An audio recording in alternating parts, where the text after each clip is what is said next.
Buenas tardes a todos. Quería comenzar dando las gracias en primer lugar al Colegio de Médicos que nos ha permitido organizar esta jornada con estos magníficos medios. Cuando en Bioética Red nos planteamos esta jornada lo teníamos claro. Queríamos dar visibilidad a los cuidados paliativos que son la máxima expresión del cuidar y el tratar en la práctica médica.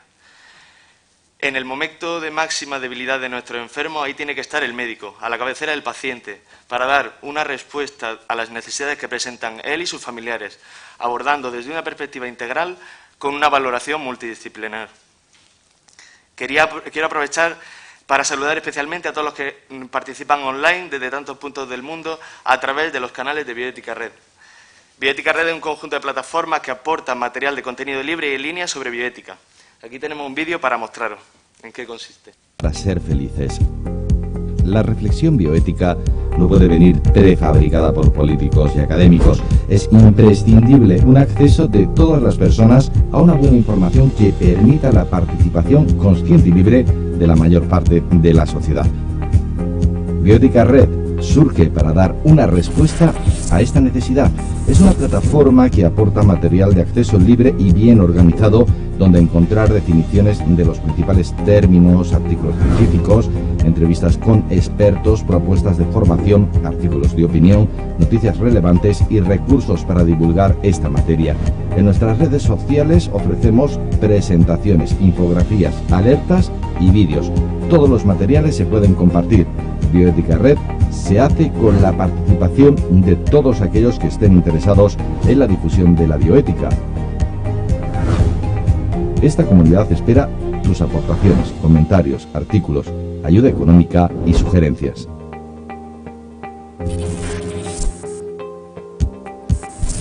La jornada consta de 3 sesiones impartidas por nuestros invitados que nos mostrarán los cuidados paliativos desde distintos puntos de vista.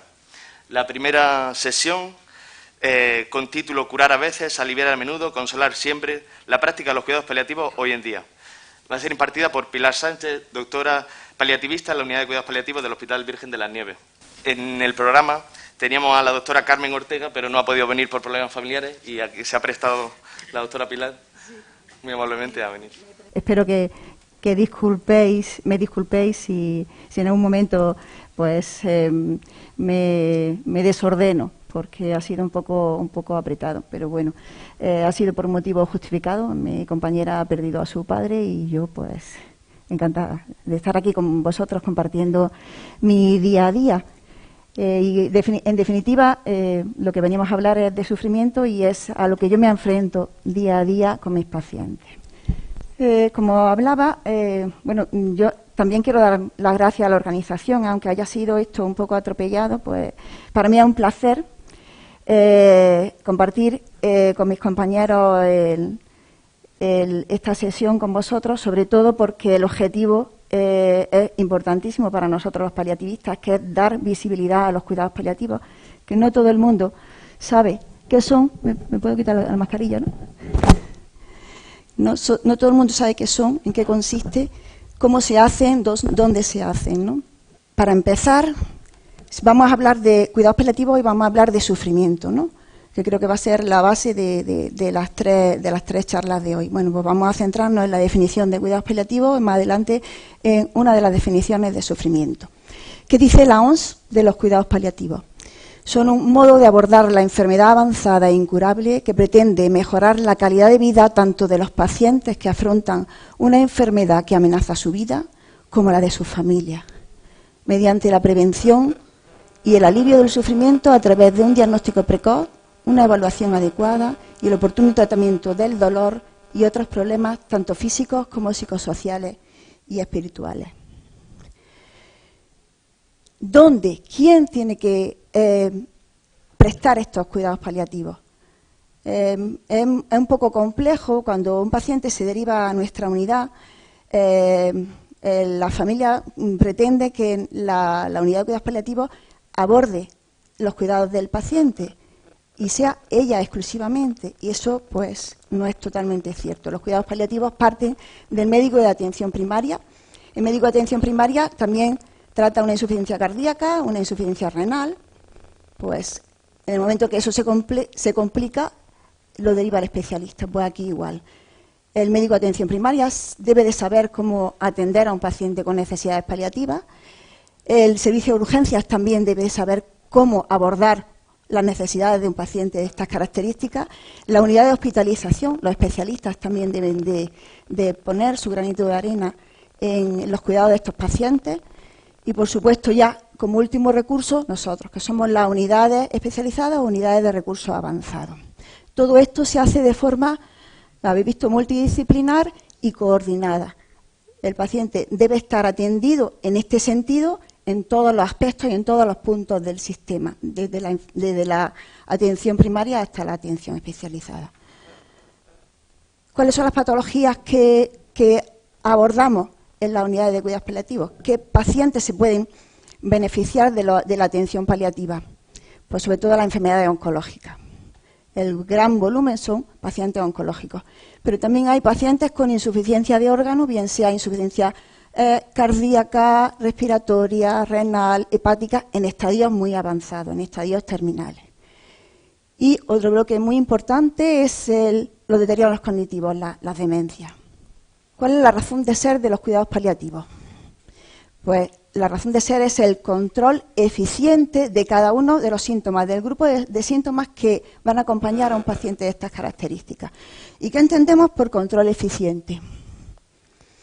Vamos a procurar la calidad de vida del paciente en todos los aspectos, en el aspecto físico, en el aspecto psíquico, en el aspecto espiritual, social, y lo vamos a hacer adaptando las medidas a cada una de las fases del paciente.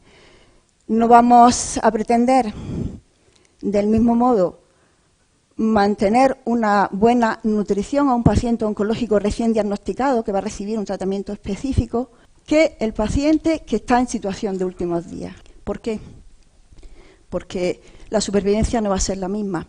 Vamos a adaptar lo que antes se denominaba limitación del esfuerzo terapéutico, nosotros lo vamos a llamar ahora adaptación del esfuerzo terapéutico, ¿vale? Adecuación del esfuerzo terapéutico. No vamos a limitar nada, vamos a usar la herramienta justa, ni más ni menos, la justa.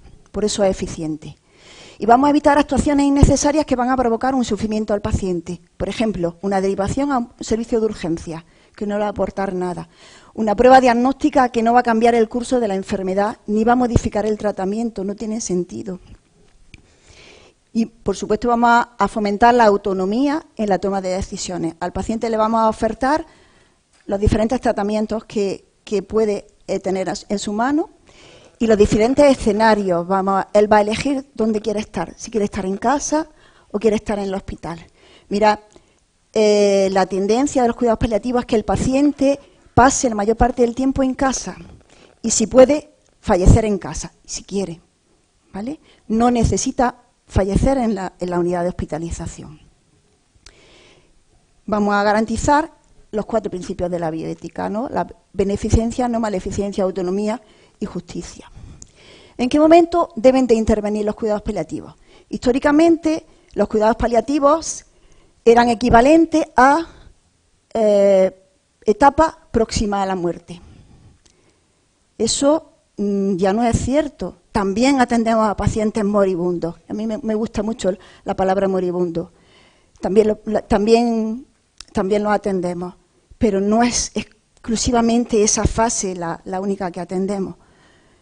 Y esto en la población en general, que quizás no ha tenido contacto por proximidad de un familiar a nuestra unidad, pues no es conocida. Al paciente que se deriva a nuestra unidad desde un servicio de oncología, por ejemplo, y le dicen que lo van a derivar a nuestra unidad, eso le provoca ya un sufrimiento, porque unas veces le explican por qué, otras veces no se lo explican, no saben a lo que va, pero sobre todo el que sabe lo que significa paliativos dice, ¿es que yo me estoy muriendo? Bueno, ahora os explicaré un poquito en los momentos en los que se deriva. Bueno, pues esa tendencia general, ese conocimiento, también está en los profesionales sanitarios. Los profesionales sanitarios, muchos de nuestros compañeros no saben qué hacemos, cómo lo hacemos, ni dónde lo hacemos. La atención, en la última década, la escuela catalana pues ha propuesto una atención precoz del paciente con necesidades, del paciente que tiene una enfermedad que no es curativa, que no es curable, ¿vale? Por ejemplo, la enfermedad oncológica. Aquí tenemos tres líneas. La primera, la trayectoria roja, que no sé si se ve el color, el paciente oncológico, esta. El paciente oncológico con las terapias de última generación se está volviendo un paciente crónico, pero llega un momento en que ya hay un declive y llega a su etapa final. La etapa en V, la línea en V de puntitos, es las enfermedades de órganos, la insuficiencia cardíaca, respiratoria, renal, como he explicado, ¿no? Que tiene su altibajo, que el paciente empeora pero recupera, pero siempre es tendente al declive. Y la última es la demencia, pues que también tiene sus pequeños altibajos, pero va descendiendo con menos intensidad. Estos son los tres grandes bloques de los pacientes, como he dicho antes, que nosotros tratamos en nuestra unidad. Pues, ¿en qué momento podemos actuar? Desde el momento en que un paciente es diagnosticado de una enfermedad oncológica que no se va a curar, con un estadio avanzado, puede ser candidato a estar incluido en nuestro programa y hacer un seguimiento paralelo al oncólogo que le está administrando tratamiento oncológico, quimioterapia, que es paliativa, porque no se va a curar por la extensión de la enfermedad. Pues paralelamente nosotros podemos seguir a este paciente. También hay momentos, otras intervenciones como las aquí al final, que ya estamos en fase final, en situación de últimos días, el paciente ya ha perdido funcionalidad, y la diferencia entre la primera parte y la última es que en la primera parte los objetivos no van a ser los mismos que los del final. Los objetivos en esta primera etapa, en este diagnóstico precoz, vamos a apostar por la supervivencia, vamos a apostar por mantener la funcionalidad, la capacidad de relación, la capacidad de autocuidado, de comer y, por supuesto, el bienestar, ¿no? El confort es, digamos, que es la etiqueta de los cuidados paliativos, es lo que persigue. En la etapa final ya solo nos preocupa el bienestar. No nos preocupa la supervivencia porque le van a quedar días, no nos preocupa la funcionalidad porque ha perdido toda la capacidad de relación, de comer y no la va a recuperar, pero sí nos preocupa el bienestar. ¿Cómo lo vamos a hacer? ¿Cómo vamos a aliviar, cómo vamos a intervenir en este tipo de pacientes? Pues aliviando los síntomas. Vamos a afirmar la vida, pero vamos a tener en cuenta la muerte como un proceso natural. Los cuidados paliativos no pretenden alargar la vida, no podemos darle días a la vida, pero sí podemos darle vida a los días, ensanchamos la vida, es nuestro lema. No vamos a pretender ni adelantar la muerte, ni retrasarla. Por eso vamos a utilizar las herramientas justas en cada uno de los momentos. Vamos a integrar, no solo vamos a aliviar síntomas físicos, vamos a integrar aspectos psicológicos y espirituales. Vamos a abordar todas las necesidades desde un enfoque multidisciplinar y con el único fin de mejorar la calidad de vida del paciente y de la familia. Para nosotros, paciente y familia son un bloque. El paciente está en casa y las manos de ellos van a actuar con nuestras órdenes, cuando nosotros estamos siguiendo desde un equipo domiciliario la continuidad del paciente en casa.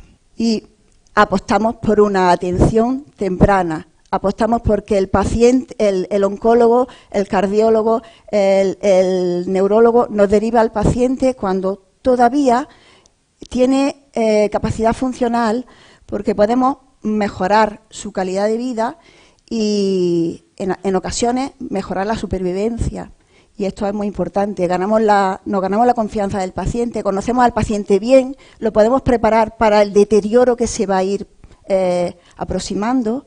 Y esto no es lo mismo conocer a un paciente de meses que conocer a un paciente hoy que está muy malito y que se muere mañana. Es muy triste, esa pérdida de continuidad es muy triste para nosotros, y nos llegan muchos pacientes muy tarde. Como he dicho, pues antiguamente había una puerta del tratamiento oncológico y otra puerta diferenciada del tratamiento paliativo. Hoy en día las dos puertas están fusionadas, se abren y suman. Bueno, y ahora vamos a entrar en la definición de sufrimiento.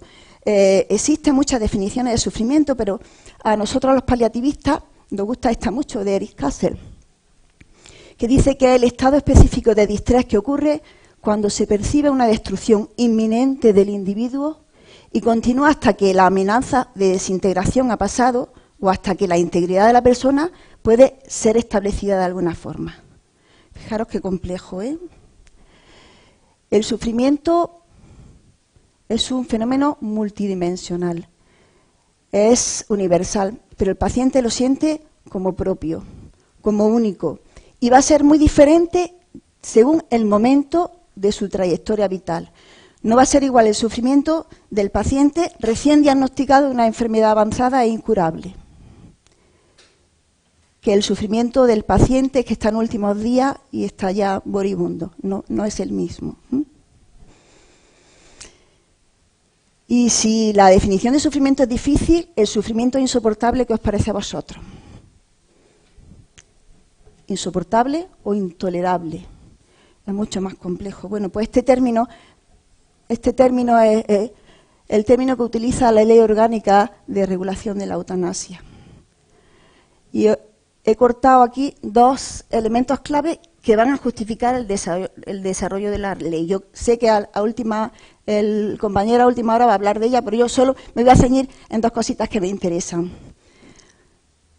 Una razón, un padecimiento grave, crónico e imposibilitante, que es aquella situación que hace referencia a limitaciones que inciden directamente sobre la autonomía física y actividades de la vida diaria, de manera que no permite valerse por sí mismo, así como sobre la capacidad de expresión y relación, y que llevan asociado un sufrimiento físico o psíquico constante e intolerable para quien lo padece, existiendo seguridad o gran probabilidad de que tales limitaciones vayan a persistir en el tiempo sin posibilidad de curación o mejoría apreciable. En ocasiones puede suponer la dependencia absoluta a un apoyo tecnológico. El segundo elemento, la enfermedad grave e incurable, esta es la que nosotros manejamos. La que por su naturaleza origina sufrimientos físicos, psíquicos constantes e insoportables, sin posibilidad de alivio que la persona considere tolerable, con un pronóstico de vida limitado y en el contexto de una fragilidad progresiva. El objetivo de la ley es magnífico, es aliviar el sufrimiento. Llevamos más de 2 décadas los paliativistas apostando por una ley que alivie el sufrimiento. Pero, señores, ¿es la mejor manera de aliviar el sufrimiento eliminar al ser sufriente? ¿No hay otra manera de aliviar el sufrimiento? A mi parecer, existe un gran vacío legal a la hora de haber promulgado esta ley orgánica. Es una ley para una minoría de la población. Sin embargo, para una gran mayoría, los pacientes con necesidades paliativas, no existe una ley nacional. Cada autonomía se ha puesto las pilas y ha promulgado su ley, una ley de muerte digna. Pero no la hay nacional. Hemos empezado la casa por el tejado. Hemos dejado a mucha gente sin cobertura por darle respuesta a una minoría. Pues ahí, en esa manera de aliviar el sufrimiento, es donde trabajamos nosotros, los paliativistas, nosotros y cualquier médico que se precie de querer hacer las cosas bien, desde la atención primaria hasta la hospitalaria. Nosotros siempre vamos a trabajar en el contexto de los 4 principios de la bioética. Y otro concepto que sí quería yo mencionar es este deseo de adelantar la muerte. Este contexto se da en pacientes con enfermedad avanzada que tienen un pronóstico de vida limitado y que puede estar presente que el paciente lo diga, lo verbalice o que no lo esté y que haya que explorarlo. Y lo exploramos cuando el paciente tiene un mutismo o está triste o simplemente vemos que hay un bloqueo de comunicación. Le preguntamos al paciente qué le preocupa, en qué podemos ayudarle. El paciente, algunas veces cuando le preguntas en qué podemos ayudarle, no sabe decir en qué, ¿no? Porque yo creo que nadie le pregunta eso, ¿no? No sé, vosotros poneros en su lugar, ¿En qué te puedo ayudar? Pues no sé. Pero, ¿qué le preocupa si sabe decirlo? Le preocupa a la mujer joven, le preocupan sus hijos o el marido.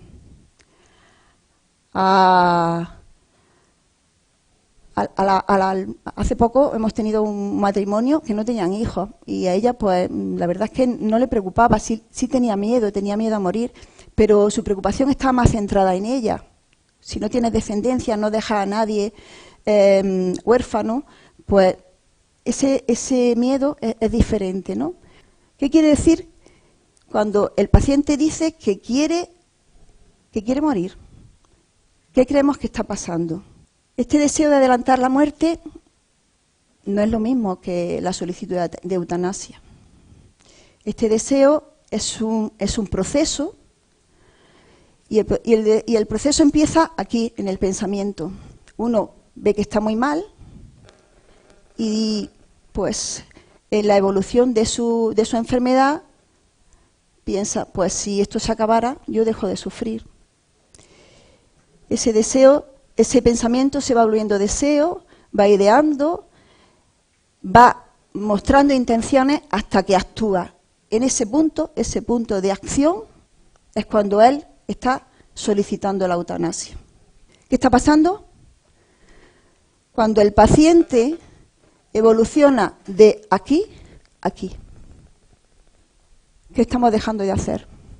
El paciente que muestra su deseo de adelantar la muerte puede tener síntomas físicos mal controlados, con las herramientas que tenemos hoy en día para controlar el dolor, por ejemplo, ¿no?, que es uno de los síntomas más temidos de los pacientes.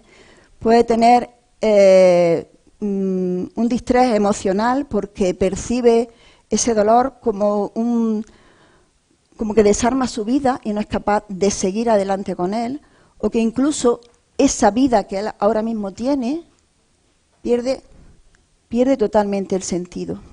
En cualquiera de los puntos de la enfermedad, bien al principio en el diagnóstico precoz, bien al final, se puede presentar este proceso, este deseo de adelantar la muerte o incluso la solicitud directa. Mira, hace poco hemos tenido nosotros en consulta un abuelo. El abuelo tenía unos 80 y tantos años, estaba cognitivamente muy bien, no recuerdo cuál era la patología, y venía con su hija y con la mujer. Pues nosotros lo historiamos, el hombre nos explicó qué le pasaba, cuáles eran sus preocupaciones, ajustamos un poco el tratamiento, no estaba muy mal clínicamente, ni tenía síntomas descontrolados. Pero cuando ya estamos cerrando, nuestras consultas suelen durar 3/4 de hora, 1 hora, depende, ¿no? Si hay un distrés emocional, pues suele durar más.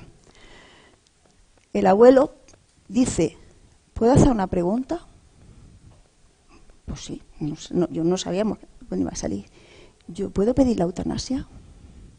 Nos dejó desarmados porque eso quizá una persona joven, pues que está sufriendo, que tenga una descendencia, pero un abuelo que diga esto, ¿a vosotros qué os parece? Es complejo, ¿no? Es complejo de interpretar.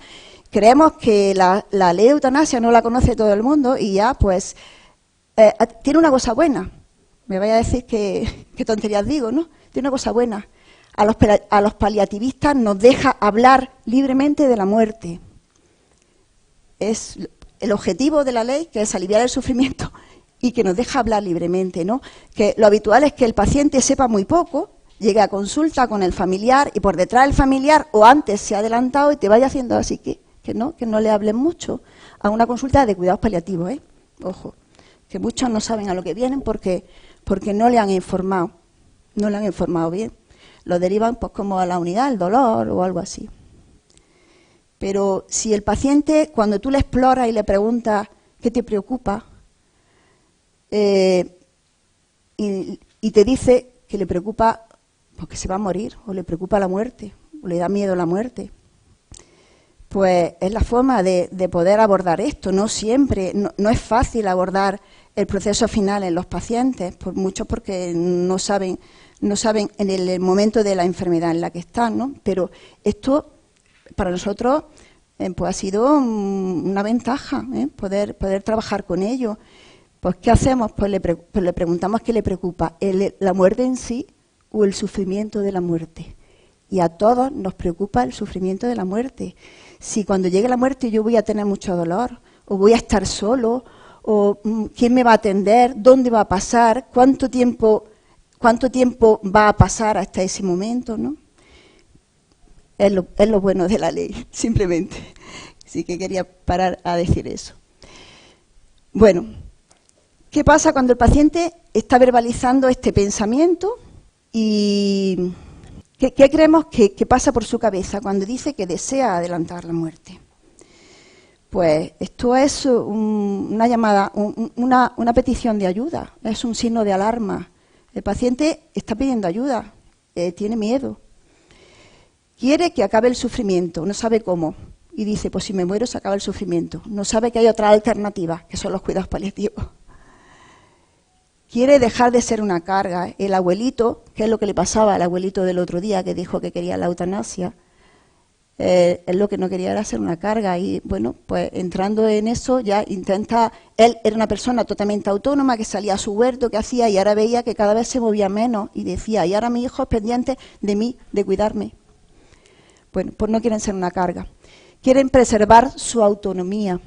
Quieren seguir pudiéndose asear, comer, poder relacionarse con su gente. No perder esa capacidad. Le gustaría seguir viviendo, pero no a costa de este sufrimiento. Entonces, ahora quiero que os quedéis con esta diapositiva, que es mi última diapositiva, y penséis, cada uno desde nuestro punto en la sociedad, cómo podemos aportar, qué podemos hacer para que el paciente no pase del pensamiento, de la ideación de adelantar la muerte, a solicitar realmente la eutanasia. ¿Vale? Pues y es muy fácil. Desde el médico de atención primaria o cualquier especialista, o desde el ciudadano de a pie que está junto al paciente, junto al familiar que sufre, una de las cosas más importantes es la presencia. Hoy en día, en la atención primaria, pues por la pandemia, es cierto que se ha complicado mucho la atención domiciliaria. El ir a ver al paciente, a tocar al paciente, eso se nos está olvidando. Estamos utilizando mucho la herramienta telefónica, que es muy útil. Nosotros utilizamos mucho la consulta telefónica porque también da apoyo, pero ver y tocar al paciente y sobre todo al moribundo, que muchas veces no hay que hacer nada, no hay que hacer, ni hay que explorarlo, solo hay que coger la mano, hay que tocarlo, que vea que no está desamparado, que alguien está pendiente de él. Pues esta presencia, y al familiar, el familiar que está acompañando al enfermo, del mismo modo, procurar acompañarlo hasta el final.